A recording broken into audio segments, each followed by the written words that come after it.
नमस्कार, स्वदेश एजेंडा देख रहे हैं आप और मैं हूं आपके साथ राखी। भरोसा दिल से, भाजपा फिर से, या हाथ बदलेगा हालात।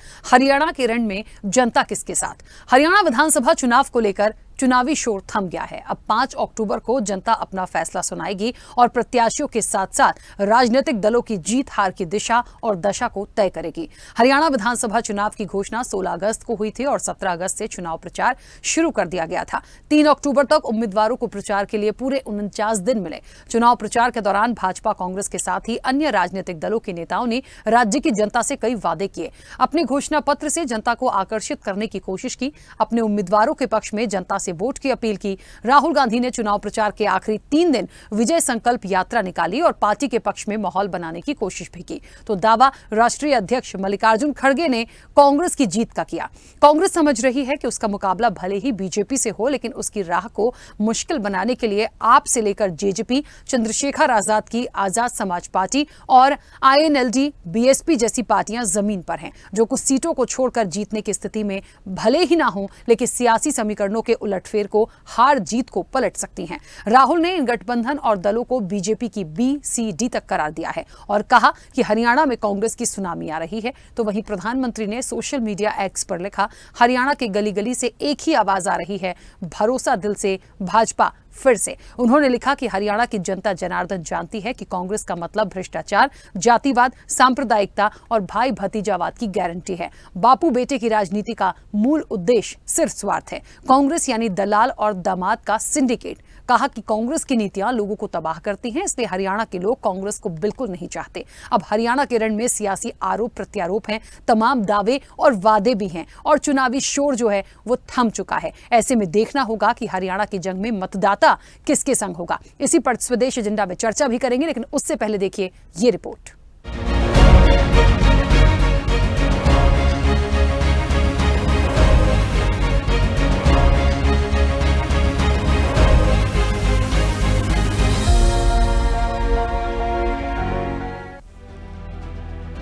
हरियाणा के रण में चुनावी शोर थमने के बाद अब प्रत्याशियों का डोर टू डोर कैंपेन। बीते करीब 40 दिनों से हरियाणा के रण में उतरे तमाम दिग्गजों ने चुनाव प्रचार के आखिरी दिन अपनी पूरी ताकत झोंक दी।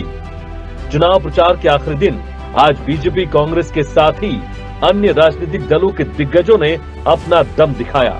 राजनीतिक दलों के नेताओं ने एक दूसरे पर जमकर वार पलटवार किए, तो वहीं जीत का दम भरते भी नजर आए। सभी दलों के आला नेताओं और स्टार प्रचारकों ने कई जगह रैलियां, रोड शो और सभाएं कर अपने उम्मीदवारों के पक्ष में वोट मांगे।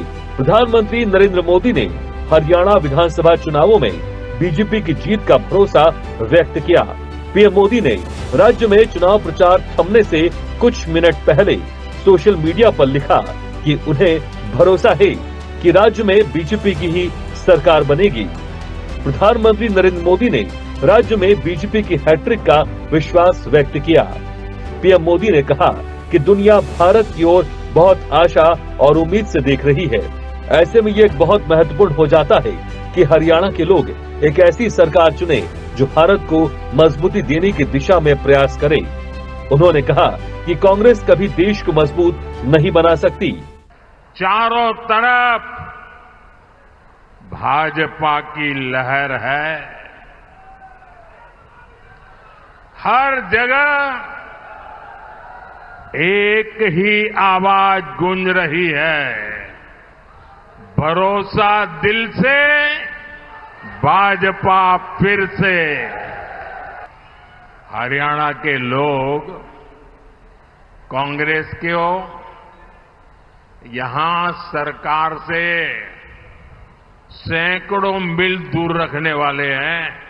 हमें कांग्रेस की सोच और साजिश को कभी भी सफल नहीं होने देना है। 10 साल पहले हरियाणा की छवि क्या थी? 10 साल पहले हरियाणा की छवि पर्ची और खर्ची पर नौकरी लगने वाली स्थिति। उसी तरीके से अगर आप देखिए तो हरियाणा जमीनों के घोटाले के लिए जाना जाता। किसानों की जमीन को हड़पना। आप बताइए 10 साल पहले भ्रष्टाचार की छवि थी कि नहीं सरकारों की? हरियाणा की हर सरकार भ्रष्टाचारी कहलाती थी कि नहीं कहलाती? उधर कांग्रेस का हरियाणा पर पूरा जोर है। दावा है कि जम्मू कश्मीर के साथ ही हरियाणा का रण कांग्रेस से जीतेगी। कांग्रेस अपने दम पर सरकार बनाने का सपना संजो रही है। यही वजह है कि बीजेपी को घेरने कांग्रेस ने पूरा जोर लगाया है। तो वहीं राहुल गांधी की विजय संकल्प यात्रा से कांग्रेस अपने लिए संजीवनी तलाश रही है। कांग्रेस अपने नेता राहुल गांधी की यात्राओं की ताकत समझ चुकी है, इसलिए हरियाणा के कुरुक्षेत्र में उसने आखिरी चरण में राहुल गांधी की प्रचार सभाओं के बजाय 3 दिन विजय संकल्प यात्रा का आयोजन किया। इसमें वोटर्स तक पहुंचने और उनसे जुड़ने के लिए जनसभा, रैली, रोड शो से लेकर सड़क चलते लोगों से मुलाकात की। समाज के अलग अलग तबकों से संपर्क व संवाद जैसे तमाम मसालों का इस्तेमाल किया। अब कांग्रेस हरियाणा में किसान, जवान, पहलवान, बेरोजगारी जैसे मुद्दों को लेकर बीजेपी के खिलाफ दिख रही एंटी इनकम्बेंसी को भुनाकर सत्ता में आने की कोशिश कर रही है। कांग्रेस ने आखिरी वक्त में राहुल गांधी के साथ कांग्रेस अध्यक्ष मल्लिकार्जुन खड़गे और कांग्रेस महासचिव प्रियंका गांधी को प्रचार में उतारा, जिन्होंने पीएम मोदी पर वादा खिलाफी का आरोप लगाते हुए भरोसा तोड़ने वालों का सरदार बताया। नरेंद्र मोदी जी ने कहा था, जब हमारी सरकार थी 400 रुपए का सिलेंडर था, तब नरेंद्र मोदी कहते थे 400 रुपए का सिलेंडर हो गया है। आज 1200 रुपए का सिलेंडर है। नरेंद्र मोदी जी अपने भाषण में यह नहीं कहते कि 1200 रुपए का सिलेंडर है। हरियाणा की सरकार आएगी, 500 रुपए का सिलेंडर होगा और जो 700 रुपए बचेंगे वो आपकी जेब में जाएंगे।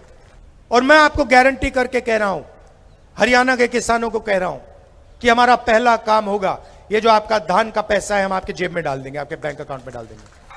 हर एक के जेब में मैं 15-15 लाख डालूंगा। ये उन्होंने कहा या नहीं कहा? तो हम झूठ है क्या मोदी जी झूठ है? नहीं, आप खुलकर बोलिए, क्योंकि जो आदमी इस देश का प्राइम मिनिस्टर 10 साल से है, क्या ऐसी झूठ बातें बोल सकता है? कभी पंडित जवाहरलाल नेहरू जी ऐसी बात कहे थे? अब 2 दिन बाद हरियाणा की जनता तय करेगी कि अपने प्रदेश की कमान उसे किसके हाथ में देनी है। जनता यहाँ किसके दावे और वादों पर भरोसा करती है। अब इंतजार 5 अक्टूबर का है, जब जनता अपना फैसला सुनाएगी। अब चुनावी शोर थम गया है और उम्मीदवार की दस्तक डोर टू डोर है। ऐसे में देखने वाली बात होगी कि हरियाणा में आखिर किसका जोर चलता है। स्वदेश news special report.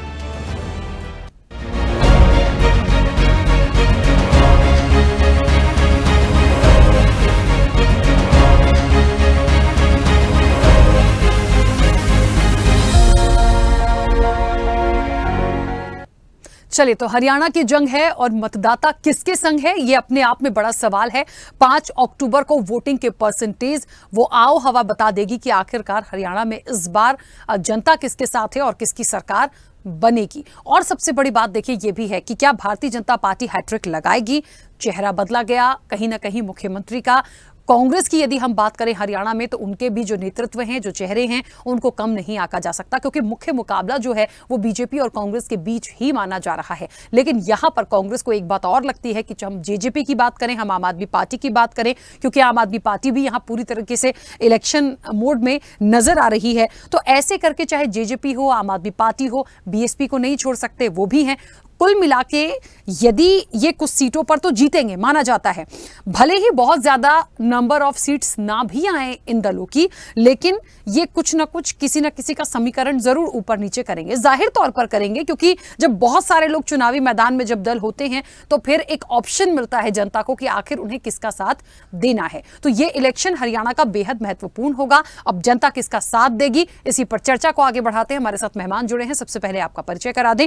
Bharatiya Janata party का पक्ष रखेंगे रामबीर सिंह चौहान। रामबीर जी, बहुत स्वागत चर्चा में जुड़ने के लिए। कांग्रेस का पक्ष रखेंगे अतुल महाजन। अतुल जी, आपका भी बहुत स्वागत है। आम आदमी पार्टी का पक्ष रखेंगे अब से कुछ देर में रोहित जैन, उनका भी स्वागत है, फिलहाल हमारे साथ कनेक्ट नहीं है।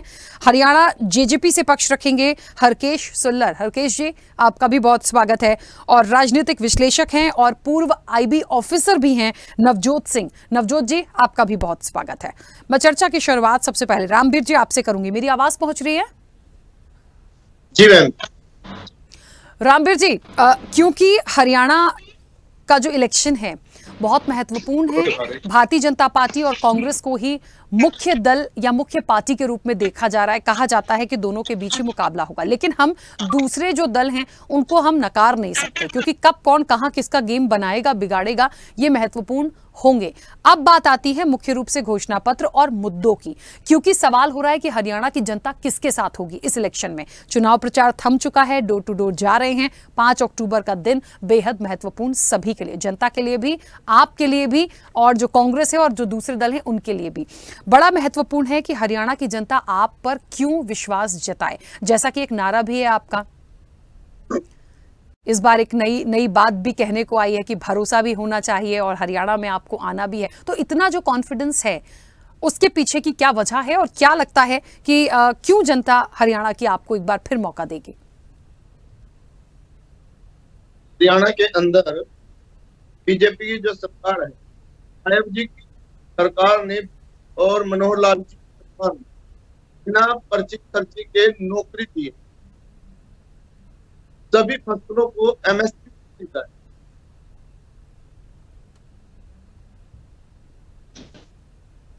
हेलो। हाँ रामवीर जी बोलिए। रामवीर जी, मैं सुन पा रही हूं आपको। जी। हरियाणा में बीजेपी की सरकार ने नौकरियों को बिना पर्ची खर्ची के नौकरी दी है हरियाणा में।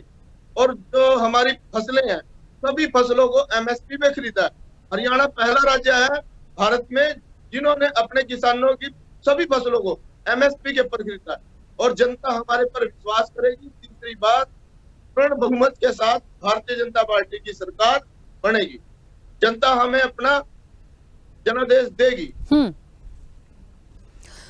राहुल गांधी ने विजय संकल्प यात्रा निकाली है। एक हमने भारत जोड़ो यात्रा देखी थी, हरियाणा में विजय संकल्प यात्रा निकाली है और बहुत कॉन्फिडेंस है कांग्रेस का कि इसका उनको फायदा मिलेगा।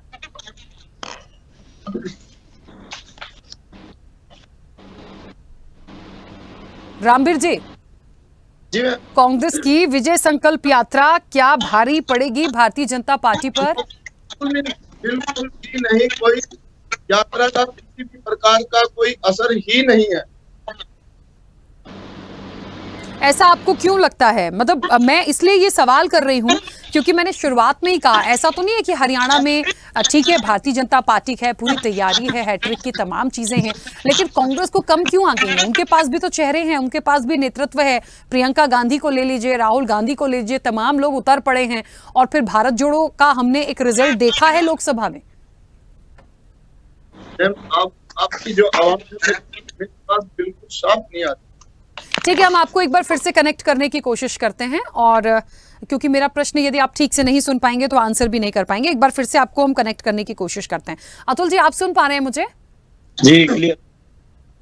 अतुल जी, भारतीय जनता पार्टी को ऐसा लगता है कि इस बार भी हरियाणा की जनता उन पर विश्वास जताएगी। अब क्यों जताएगी? उन्हें लगता है कि उन्होंने काम किए हैं, उनके पास नेतृत्व है, उनके पास चेहरा है, और जनता बहुत अच्छे से समझ चुकी है कि कांग्रेस जो है, और बहुत सारी speech prime minister Narendra Modi ने दी। और मुझे लगता है हरियाणा में, चाहे मैं कांग्रेस की बात करूं या भारतीय जनता पार्टी की बात करूं, कई बड़े चेहरों ने पूरा दांव खेला है, बड़े बड़े चुनाव प्रचार और रैलियां हुई हैं। तो कहीं ना कहीं कांग्रेस को क्यों हरियाणा की जनता चुनेगी? पहले तो आपको सब आपके दर्शकों को नमस्कार और आपका धन्यवाद जो आपने मुझे बोलने का मौका दिया। पहले हरियाणा में पूर्ण बहुमत से कांग्रेस की सरकार बनने जा रही है। 70 सीटें लगभग कांग्रेस काबिज होने जा रही है हरियाणा में, और पूरी फुल लहर के साथ, फुल मेजोरिटी के साथ हरियाणा की जनता प्यार और आशीर्वाद देकर सरकार बनाने जा रही है। मेरे से पहले भाजपा के प्रवक्ता ने बात करी, रैली और जो आपने बात बताई कि बड़े चेहरों से काम नहीं चलने वाला, जनता भाजपा का झूठ समझ चुकी है। पिछले 10 साल में जो हरियाणा का बुरा हाल हुआ है वो आपके समेत पूरा हरियाणा जानता है भली भांति। युवाओं के पास रोजगार नहीं है, डोंकी के रास्ते वो अपने भारत देश को छोड़कर विदेशों में काम करने को मजबूर हैं। महंगाई का आलम सर चढ़कर बोल रहा है। किसान साथी हमारे पिछले कितने समय से, अंबाला की बात करें तो शंभू बॉर्डर हमारा पंजाब पे लगता है, उस उठाने को मजबूर है और सरकार द्वारा ये रास्ता बंद कर दिया गया है, जिससे हमारा अंबाला के आसपास का व्यापारी पूरी तरह से प्रभावित है। और कई ऐसे मुद्दे 2014 और 19 का घोषणा पत्र भाजपा पूर्ण रूप से भूल चुकी है। हरियाणा की अर्थव्यवस्था विकास की पटरी से उतर चुकी है। भाजपा काल में किसानों का क्या हाल हुआ वो सबने देखा। हरियाणा में शिक्षा तंत्र बुरी तरह से फेल है। हरियाणा में स्वास्थ्य सेवाएं पूरी तरह से पिट चुकी हैं और कई ऐसे मुद्दे, व्यापारी आज परेशानी में है और कई सारे ऐसे मुद्दे हैं। खिलाड़ी देखे आपने पीछे, इस सरकार ने सबको लाठी और डंडों से पीटा है, चाहे वो हमारी देश की बहन बेटियां थी, चाहे आशा वर्कर थी, चाहे किसान थे, चाहे पटवारी थे, किसी भी वर्ग को इन्होंने नहीं छोड़ा। और खेलों में जो हमारा हरियाणा नंबर 1 होता था, आज नशे में नंबर 1 है। आज अपराध में हरियाणा नंबर 1 हो चुका है और देश में सबसे ज्यादा बेरोजगारी हरियाणा में है। आपने देखा हरियाणा में हमारे कांग्रेस ने मैनिफेस्टो जारी किया, 7 इरादे पक्के वादे, उसमें 500 रुपए का गैस सिलेंडर, 300 रुपए यूनिट, 300 यूनिट बिजली फ्री, 6000 बुढ़ापा पेंशन, विकलांग पेंशन और विधवा पेंशन और 25 लाख तक का इलाज मुफ्त। किसानों को एमएसपी की गारंटी, गरीब परिवार को 100 गज के मुफ्त प्लाट और 3.5 लाख की लागत से उसमें 2 कमरे का मकान बनाकर दिया जाएगा और 2 लाख खाली सरकारी जो पद पड़े हुए हैं उसमें उसको फिल किया जाएगा।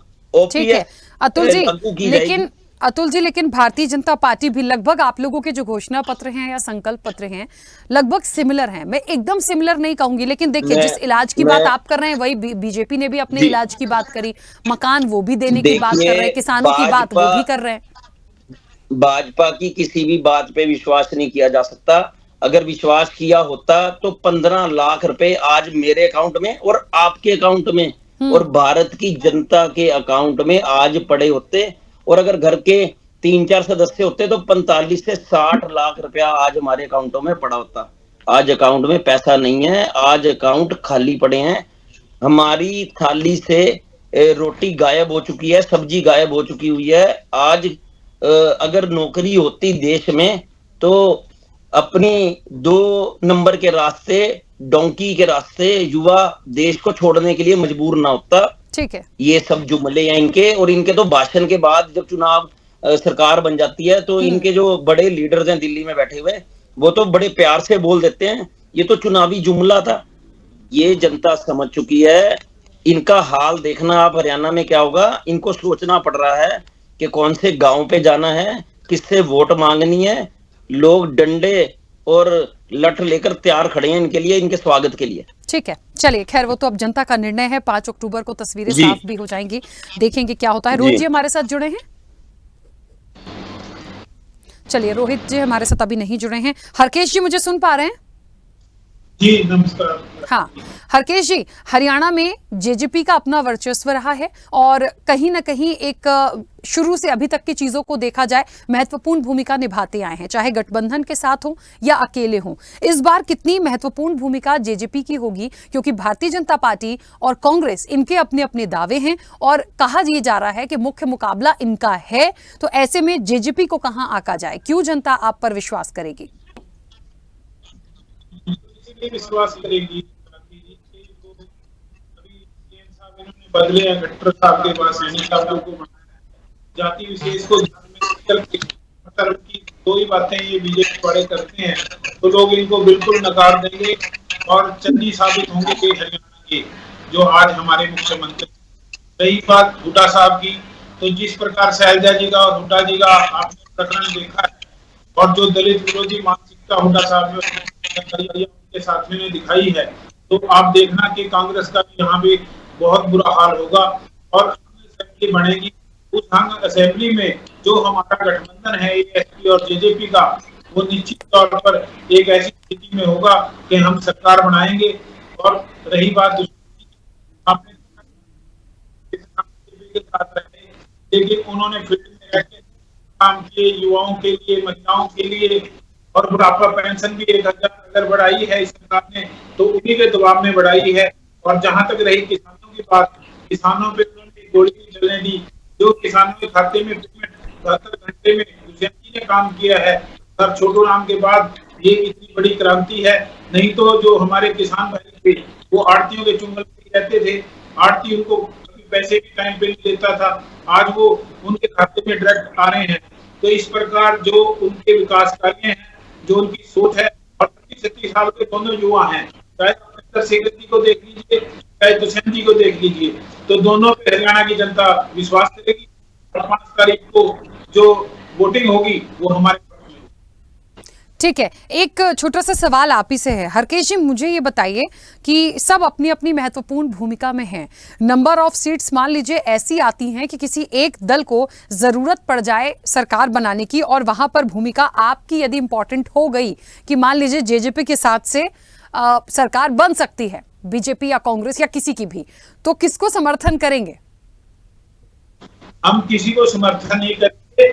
ऐसी स्थिति में जिस प्रकार बीजेपी किया है, तो हमारी एक ही सरकार के दुष्यंत चौटाला जी इसके मुख्यमंत्री बने, अदरवाइज वो सरकार देगी और दोबारा इलेक्शन होंगे तो निश्चित तौर पर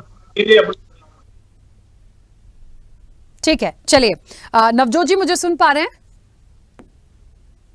हाँ नवजोत जी, एक बड़ा महत्वपूर्ण बात है, हरियाणा की पृष्ठभूमि को समझा जाए बहुत अलग सिनेरियो रहा है, और आप यहाँ के जातिगत समीकरण देख लीजिए, यहाँ की पृष्ठभूमि देख लीजिए, यहाँ के लोगों को देख लीजिए, यहाँ के मुद्दों को देख लीजिए, मतलब जिस चीज के लिए जितना वो लड़ सकते हैं वो उस हद तक गए हैं। और ऐसा नहीं है कि कभी किसी को मौका नहीं मिला, भारतीय जनता पार्टी को भी मौका मिला है, कांग्रेस की एक अच्छी पकड़ यहाँ पर देखी गई है, जो दूसरे दल हैं उनकी भी महत्वपूर्ण भूमिका रही है। तो ऐसे में ये इलेक्शन इस स्टेट का बहुत महत्वपूर्ण है। क्या लगता है आपको कि राहुल गांधी की विजय संकल्प यात्रा क्या वाकई एक मजबूती प्रदान कांग्रेस को यहां करेगी, या फिर जो एक मुख्यमंत्री के चेहरे में बदलाव हुआ था, जो नायब सैनी एक चेहरा भारतीय जनता पार्टी के हैं, क्या उनकी एक पकड़, उनका नेतृत्व, क्योंकि वो चेहरा डिक्लेयर है भारतीय जनता पार्टी की तरफ से, क्या वो उनको प्लस में ले जाएगा? लेकिन जो घोषणा पत्र और संकल्प पत्र आए हैं और जिन मुद्दों का जिक्र किया गया है, क्या उसमें से ये दोनों दल खरे उतरे हैं या उतर पाएंगे? सबसे पहले तो आपका धन्यवाद राकेश जी। जय हिंद टू ऑल योर पैनलिस्ट को भी मेरा नमस्कार। लोकसभा चुनाव के बाद ये पहले असेंबली चुनाव हो रहे हैं कश्मीर के साथ।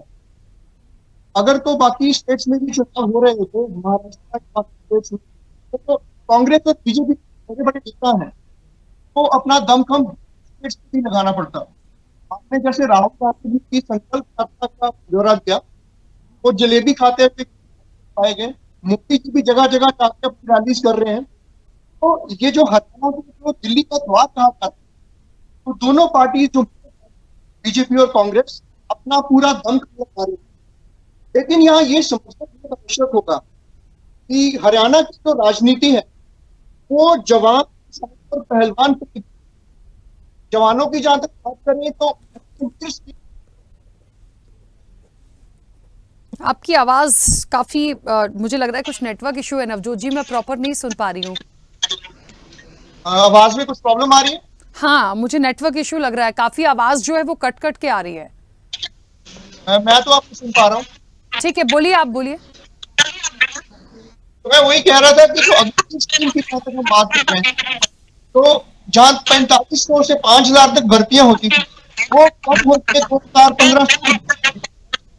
दूसरी तरफ किसानी आंदोलन की बात करें का भी काफी भारतीय जनता पार्टी को कहीं ना कहीं उठाना पड़ेगा।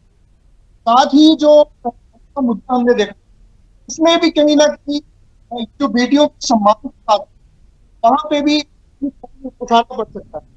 लेकिन अगर हम जातीय समीकरण की बात करें, हरियाणा में जो चुनाव होते हैं जातिगत जो समीकरण है उनके आधारित होते हैं। जहां तक कांग्रेस का सवाल है, जो ज्यादातर मुस्लिम वोट है वो ज्यादातर कांग्रेस के साथ रखने वाला है। जो दलित इस बार किंग मेकर की भूमिका में आने का कर सकते हैं तो कहीं ना कहीं सकते हैं। अगर हम जुलाना वाली सीट की बात करें वहां पे 14 कैंडिडेट को उतारा गया, 4 कैंडिडेट जो बीजेपी साहब जो उतरी हैं तो उनके जो जात को काटने का भी प्रयास किया जा रहा है। इसके साथ ही अगर नायब सीट की बात कैंडिडेट को तय किया गया तो इस तरह से हमें ये कॉन्टेस्ट समीकरण पर सामने आ रहा है तो बाइपोलर, लेकिन बीजेपी का पूरा प्रयास है तो इसको मल्टीपल बनाए। इंडिपेंडेंट 47% इस चुनाव में 47% इंडिपेंडेंट कैंडिडेट्स उतरे हैं तो वो किस तरह से इस चुनाव की दिशा और दिशा को कायम करेंगे तो हम आने वाले दिनों में जैसे अभी दोनों पार्टियों के नेताओं ने अपना किया है तो इस पर देखिए चुनाव सभी को लगातार सीटें ले आएंगे या 40 सीटें ले आएंगे तो 5 तारीख होगी और 8 के बाद हम बता पाएंगे कि किस तरह के समीकरण के सामने आएंगे। ठीक है, वो बात है जो जनता के बीच में जागरूकता है। जीत किसी की भी होगी तो जीत जनतंत्र की होगी। Democracy is going to win in these elections. That is what I have to say. ठीक है नवजोत जी, हालांकि काफी ज्यादा डिस्टरबेंस हो रहा था, आवाज बहुत ज्यादा डिस्कनेक्ट हो रही थी, पर ठीक है, मैं बहुत कुछ जो आपने उसके बारे में बताया है वो मैं थोड़ा थोड़ा तो समझ पाई हूं क्योंकि मुझे प्रॉपर ऑडियो नहीं आ रहा था। खैर ठीक है, कोशिश कर रहे हैं, यदि कोई नेटवर्क इशू भी होगा तो वो उसको ठीक करने की कोशिश करेंगे। रामवीर जी, मेरी आवाज पहुंच रही है आप तक? रामवीर जी शायद मुझे नहीं सुन पा रहे। चलिए अतुल जी, आप सुन पा रहे हैं मुझे?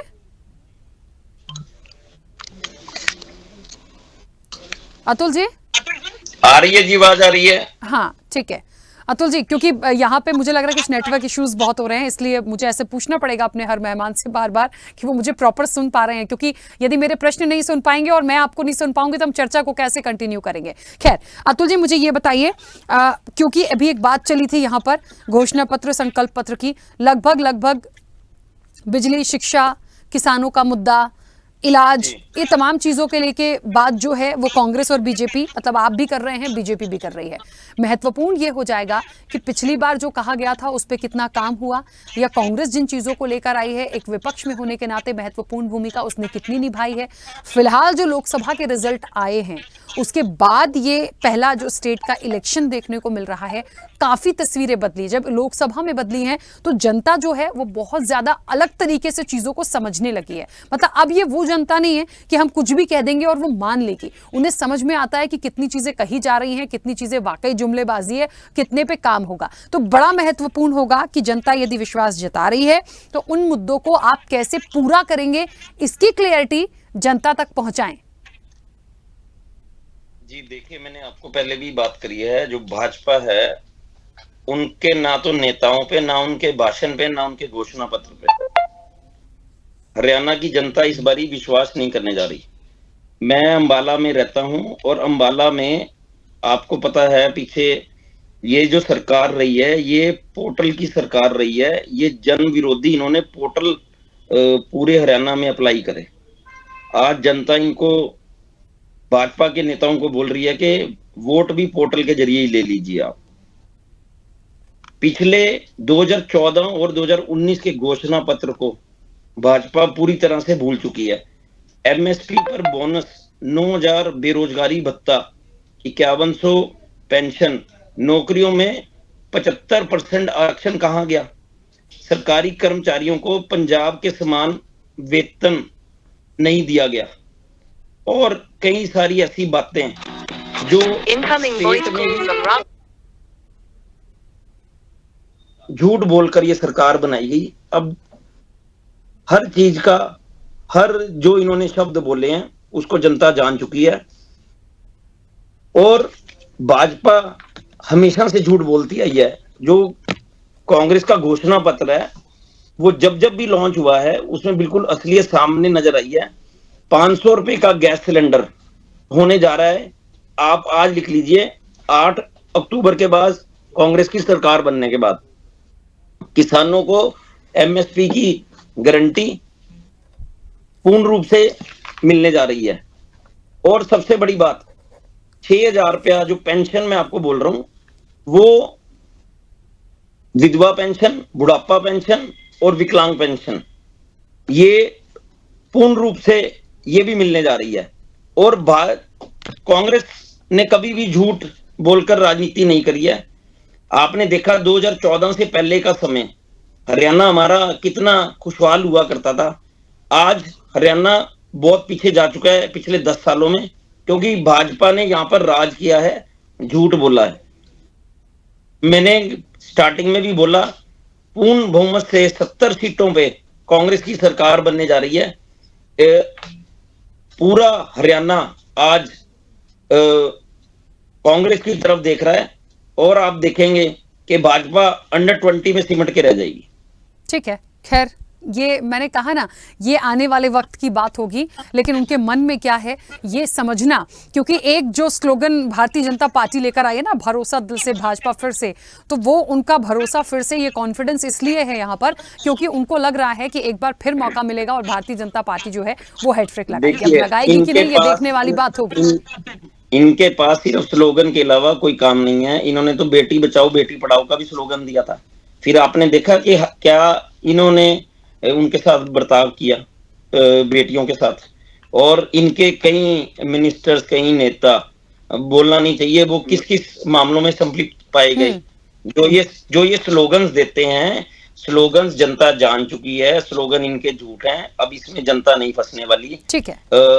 आज एनडीसी और प्रॉपर्टी आईडी आपने देखी पूरे हरियाणा में, जनता कितनी परेशानी से 80-80 साल के बुजुर्ग हमारे धक्के खाने को मजबूर, नगर निगम और नगम इनके चक्कर काटने को मजबूर है। ठीक है अतुल जी, चलिए अतुल जी, मैं बीच में रोक रही हूँ। रामवीर जी मुझे सुन पा रहे हैं? जी मैम। रामवीर जी, मुझे लगता है आप अपनी बात भी रखिएगा, जवाब भी दीजिएगा, लेकिन बड़ा महत्वपूर्ण यहाँ पर हो गया है भरोसा दिल से भाजपा फिर से। भाई वो भरोसा दिल से जनता इस बार करेगी, कितना करेगी थोड़ा सा समझिए। ये नहीं कह सकते हैं कि बिल्कुल एक तरफा हो जाएगा। लोकसभा के बाद ये बहुत इंपॉर्टेंट होगा, मुद्दे हैं ही, मैं बार बार कह रही हूँ, सब मिली जुली बातें, मिले जुले मुद्दे आप लोगों ने रखे हैं, लेकिन कौन कितनी कहते हैं ना कि अच्छे से उसको इम्प्लीमेंट कर पा रहा है, उनको जनता तक प्रॉपर कनेक्ट कर पा रहा है। और अभी जो पहलवानों वाला मुद्दा हमने अभी देखा, मुझे लगता है, क्या आपको नहीं लगता कि उसका थोड़ा सा प्रभाव भारतीय जनता पार्टी को या उसका खामियाजा भुगतना पड़ेगा, क्योंकि बहुत एक बड़े स्तर पे वो तमाम चीजें हुई। मैम ये कांग्रेस पार्टी का एक षड्यंत्र था और ये षड्यंत्र इनके सामने आ गया। इन्होंने उनको कांग्रेस का टिकट देके और एक षड्यंत्र के तहत भारतीय जनता पार्टी को बदनाम करने का काम किया इन्होंने।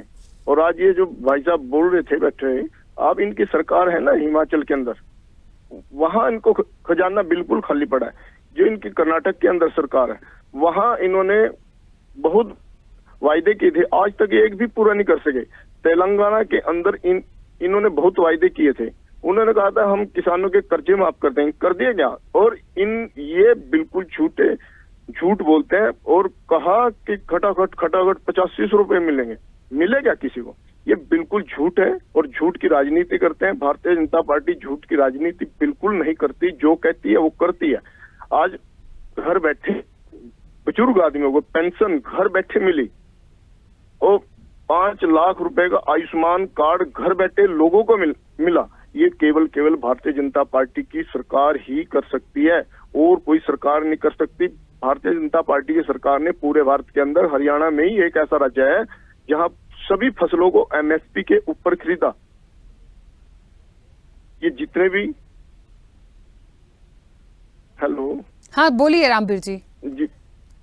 जितने भी ये वायदे करते हैं ये झूठ बोलते हैं, सफेद झूठ बोलते हैं। और जनता समझ चुकी है कि कांग्रेस जब भी कोई वायदा करती है वो बिल्कुल झूठ होता है। उनके देखिए, वायदों में मुझे किसी प्रकार का एक कोई बात समझ सच्चाई में नहीं आती है होती। आज ये अपने नेताओं को, कुमारी बहन शैलजा जी को ये जाति सूचक गाली देते हैं और आज ये बहन बेटी की बात करता है।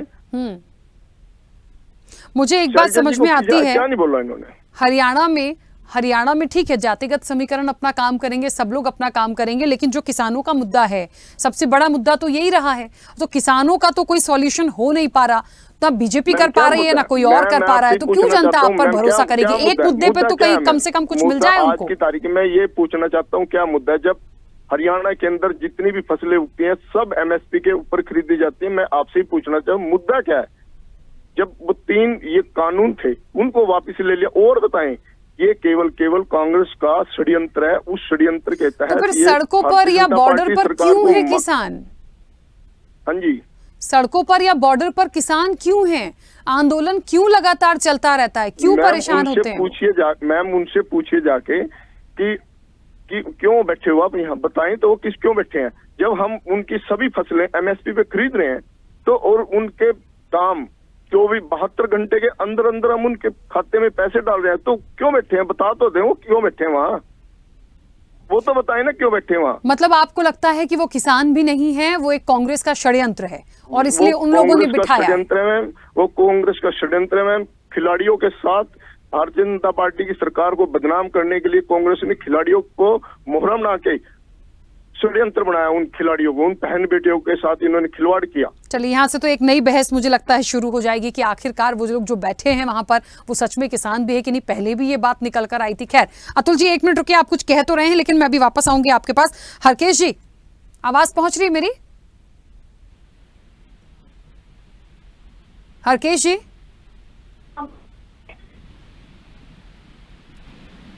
हरकेश जी, क्या हरियाणा में किसानों का कोई मुद्दा नहीं है? अब तो मुझे यही पूछना पड़ेगा।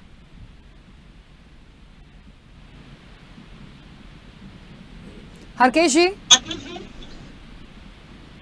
चलिए, हरकेश जी नहीं सुन पा रहे हैं मुझे। नवजोत जी, क्या मेरी आवाज आपको आ रही है? हाँ, आपकी आवाज आ रही है। हरकेश जी से मैं एक बार और पूछती हूँ। हरकेश जी, मुझे सुन पा रहे हैं आप?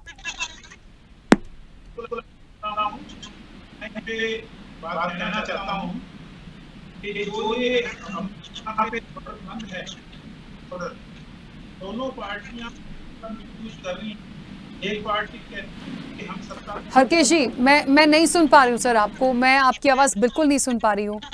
मुझे नहीं पता है, कुछ शायद टेक्निकल इश्यूज हैं। स्पीकर यदि आपने ऑन रखा है हरकेश जी तो प्लीज स्पीकर ऑफ करके बात करिए। फोन अपने पास रख लीजिए, स्पीकर को ऑफ कर दीजिए और फिर बात करिए। हाँ जी, अब आप सुन पा रहे हैं मेरे? हाँ, मैं सुन पा रही हूँ, बोलिए। तो ये सबसे बड़ा बड़ा ही है और दोनों पार्टियां इस मुद्दे को आग लगाना चाहती हैं। एक कहती है कि हम शंभू बॉर्डर को खोल देंगे और दूसरी कहती है खोलने नहीं देंगे बीजेपी। सबसे बड़ी बात यह है कि जो किसान हैं, मैं कहना चाहूंगा ज्यादातर तो और जाट कादरी से हैं, और जो साहब बने हैं पैरेलल इन्होंने सैनी साहब को बनाया है। और जो दिल्ली में उस वक्त हुआ था तो अमित शाह जी सोच रहे हैं ऐसे ही अगर कांग्रेस की सरकार या कोई और सरकार बनती है और बॉर्डर अगर खुलता है तो जैसे ही ये किसान दिल्ली की तरफ जाएंगे तो ये वहां पे सेंट्रल सरकार इन पे दोबारा गोलियां चलाएगी और ये इस इशू को खत्म नहीं करना चाहते। और कांग्रेस ये चाहती है कि दोनों तरफ क्लैश हो और किसान वहां पे मारे जाएं। तो मैं आपको स्पष्ट करना चाहता हूँ कि भारतीय जनता पार्टी जो है वो किसान विरोधी, और सबसे बड़ा इशू इस वक्त ये क्या कर रहे हैं कि शंभू बॉर्डर को ब्लॉक करके इन्होंने एक तरह से पाकिस्तान का बॉर्डर बना दिया है पंजाब को, और ये सोचते हैं कि जो सिख हैं वो हमारे खिलाफ हैं और यहाँ के जो जाट है हरियाणा के वो भी हमारे खिलाफ हैं। तो ये जो इशू है धार्मिक, इसको जात पात का इसको बना दिया है। और आप इस बात को रिकॉर्ड कर लेना, आने वाले वक्त में इसी बात पे सरकारें गिरेंगी और यहाँ पे हमारे हजारों किसानों की आसें पीछे। ये जो सेंटर की सरकार है किसान विरोधी है और इसको पलटना बहुत जरूरी है। लेकिन मुझे तो यहाँ एक नई चर्चा दिखती है हरकेश जी, वो ये दिखती है कि भारतीय जनता पार्टी तो बोल रही है कि जो बैठे हुए हैं वो किसान ही नहीं है, वो तो कांग्रेस का षड्यंत्र है।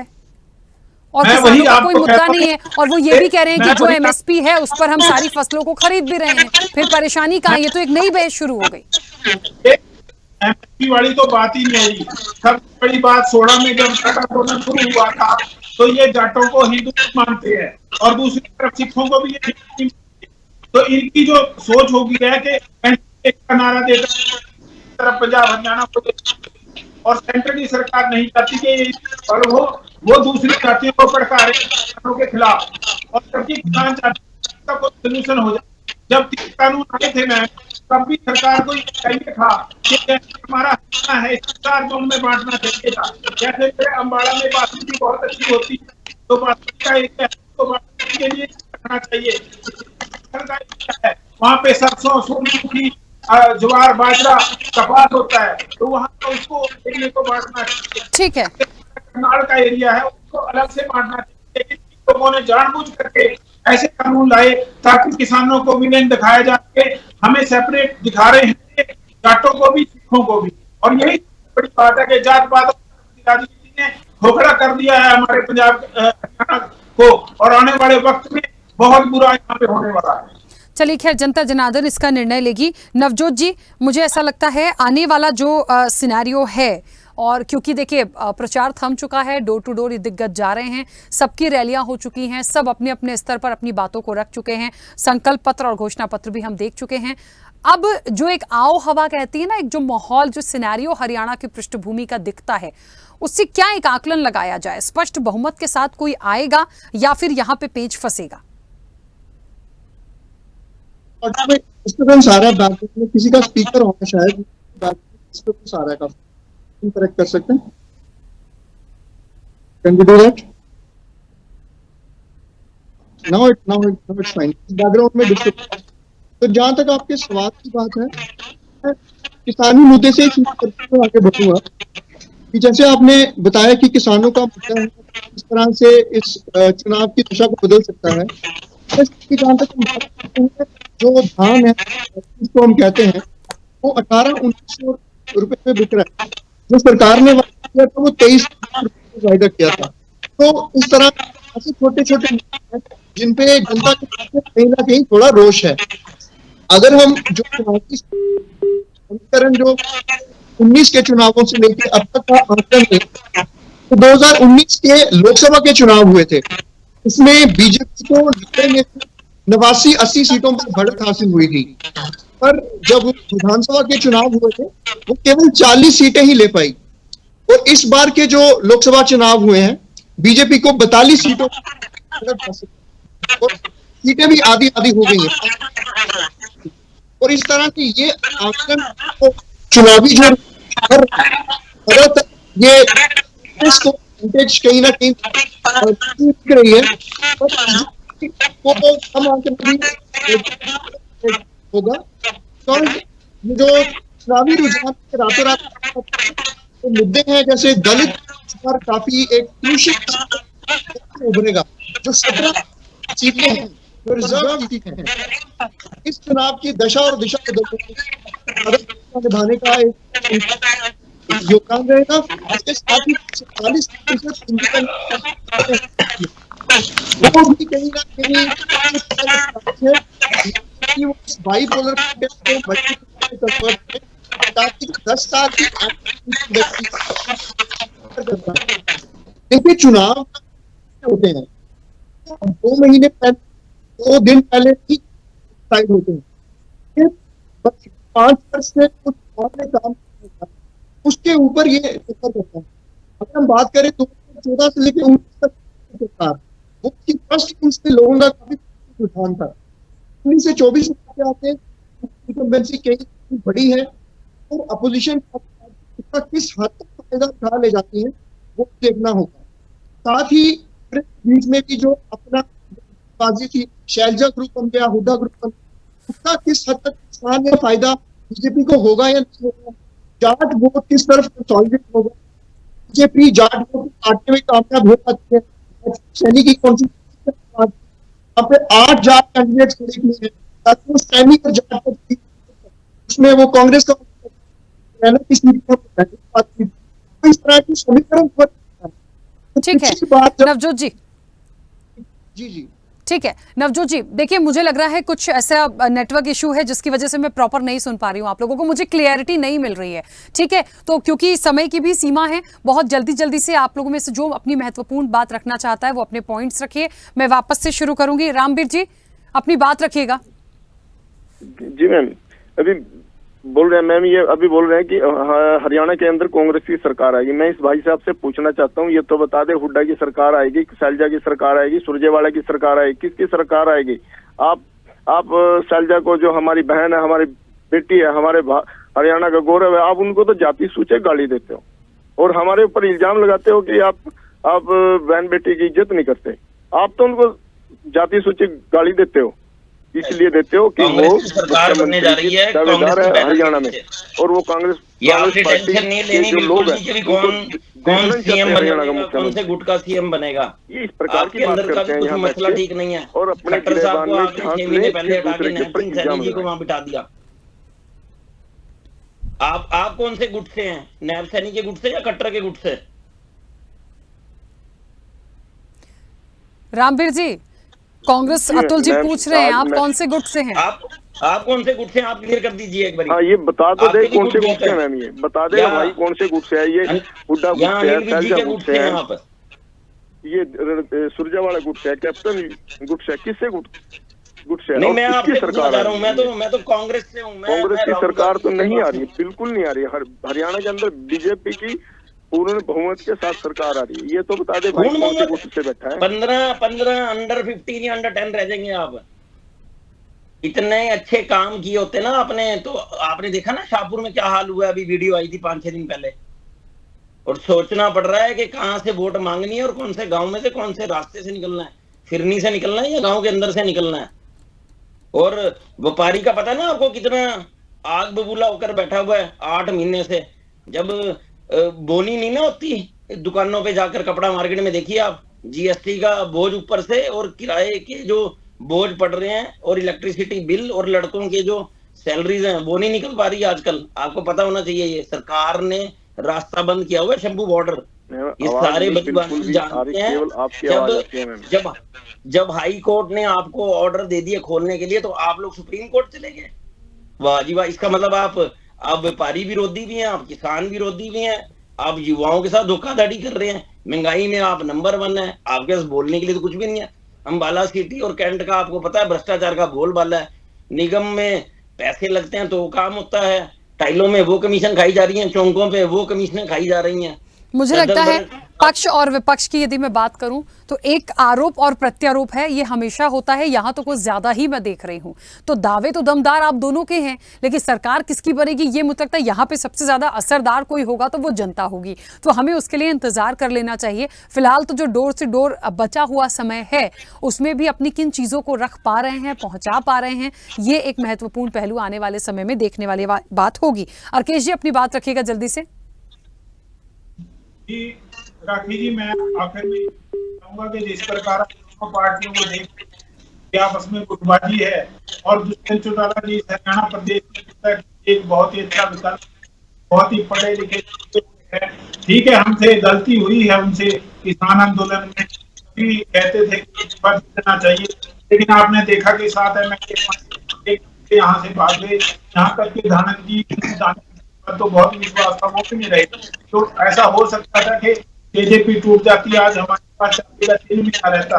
तो एक गलती चलो उसको मान सकते, इस उम्र में हो सकती है बच्ची वो, लेकिन इस प्रदेश को आगे बढ़ाने में सबसे बढ़िया उनकी सोच है। कोई जात पात, कोई धर्म नहीं, बहुत अच्छी सोच के सरकार एसपी से गठबंधन हुआ है। तो मेरी हरियाणा प्रदेश के सभी जो मतदाता हैं उनसे अपील है एक बार इस पर विचार करें और आदरणीय दुष्यंत चौटाला जी को एक मौका दीजिए। 4 साल तो आपने भी जम के मलाई खाई है सरकार में, अब आपको गलती फील हो रही है। मेरे को ये बात समझ में नहीं आई, लेकिन मैं ये बात कहता हूँ आपको कि हमारा परिवार पिछले 50 साल से चौधरी देवीलाल जी के साथ जुड़ा रहा, और आज तक अगर कोई किसी प्रकार का हमने कोई ऐसा काम किया हो तो मैं कि हम राजनीति छोड़ देंगे। और जहां तक दुष्यंत चौटाला जी की बात है, उनके साथ भी हम भी जुड़े कि वो डॉक्टर अजय चौटाला जी एक शरीफ परिवार हैं, और जो अभय चौटाला जी और उनका जब सेपरेशन हुआ परिवारों का, तो कोई इस तरफ चला गया तो कोई इस तरफ चला गया, जबकि वो परिवार एक ही है और कल को परिवार एक हो भी सकता है। तो ये संभावनाएं रहती है राजनीति में। लेकिन विपक्ष इस वक्त क्या था कि कांग्रेस के खिलाफ भी तो थी और जजपा इस वक्त बन गई है, और बीजेपी के खिलाफ बीजेपी तो है ही नहीं थी। तो ये हमारी कमी जरूर रही कि परिवार टूटा, और परिवार की वजह से आज आप जैसे बोलने लगे हैं। नहीं तो यहाँ पे इनेलो और जजपा जो अगर परिवार इकट्ठा होता तो आपकी तो हिम्मत ही नहीं थी। हमारी ही सरकार बननी थी, और आने वाले वक्त में आप देखना कि हमारी सरकार बनेगी। चलिए, ये जनता जनार्दन तय करेगी। फिलहाल तो आप लोग तैयारियां रखिए, किसको जश्न मनाना है, कौन मायूस होगा, जनता किसका भला करने जा रही है, किसे आशीर्वाद दे रही है, ये हम देखेंगे आने वाले समय में। आप सभी का बहुत शुक्रिया इस चर्चा में जुड़ने के लिए। निश्चित तौर पर देखिए, हरियाणा की जंग है और मतदाता किसके संग है, ये बड़ा सवाल है। 5 अक्टूबर बहुत महत्वपूर्ण होगा। चुनावी शोर जो था वो थम चुका है, डोर टू डोर अब जो दिग्गज है वो जा रहे हैं, और जाहिर तौर पर जो संकल्प पत्र और घोषणा पत्र आया है उसमें जनता से कनेक्ट करती हुई बातें तो इन्होंने रखी हैं, लेकिन क्या उसकी रूपरेखा तैयार है कि यदि मौका मिला तो आप उसको कैसे धरातल पर उतारेंगे, ये भी बात है। इसके साथ साथ चाहे पहलवानों का मुद्दा रहा हो या किसानों का मुद्दा रहा हो, ये अपने आप में बड़े महत्वपूर्ण थे, तो इसे जनता शायद कहीं ना कहीं इसका कुछ प्रभाव इलेक्शन में देखने को मिल सकता है। लेकिन सर्वोपरि तो जनता है, देखिए वो अपना क्या निर्णय देती है। फिलहाल चर्चा में इतना ही। बने रहिए स्वदेश न्यूज के साथ, सबसे पहले देश।